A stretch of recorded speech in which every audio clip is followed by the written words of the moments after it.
At inFeedo, we're helping enterprises drive up performance by finding hidden gaps in employee culture, managers, and especially the remote employee experience. Using a bot we call Amber, who chats with employees and bases the interactions, identifies who is happy, who is unhappy, who's most likely to leave, and the exact reasons why.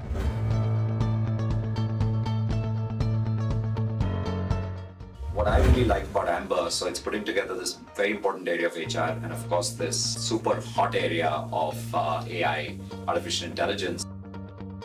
And then how can they kind of help HR and help the CEO spread his or her wings? Our mission statement is to make the voice of every employee feel heard and valued and not make the voice of CEOs feel heard and valued. So where AI can go really deep, right? And NLP, to be very specific, natural language processing, is to really be the friend of every single employee out there. A friend empathizes and actually helps you sort of come up with a direction or a solution on how to deal with your problem.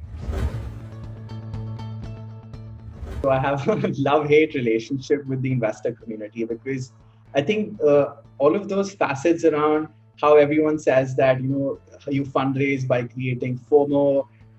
Frankly speaking, I'm not very good at that, right? How do you sort of fundraise by playing investors against each other, and all of those tactics on how to fundraise, build your pitches towards investors. And I went through that whole period, and I really burnt my hands, face, everything, like just getting distracted by that, getting burnt by that, and just realizing that, a lot of this wasn't worth it. We have like fortnightly calls with the CEO of Y Combinator, Michael Sibyl, and I don't know, he creates this aura where I'm 100% honest, whether it's about my mental well-being, whether it's about our business challenges, whether it's about our future. And you rarely feel that with investors. Always prioritize angels who have been CEOs or founders themselves, right? In the early days, they actually invest because they see themselves in you and they actually want to help because they're passionate about perhaps the space you're in. And they will help you bring the VCs later on. What worked for me was, number one, I was able to have folks who I already know, who I've been saying no to, have invest in us. And now that leads me to number two, which is having a single representative on the cap table.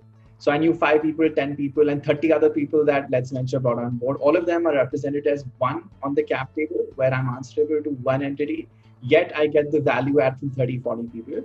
And of course, the third one was the commitment and energy that Let's Venture brought on board, that you rarely find someone who is as passionate as you are about fundraising for your company. And they actually make it happen. So that was very interesting when I worked with the Let's Venture team, vis-a-vis feeling like you're alone fundraising. So these 3 things really help.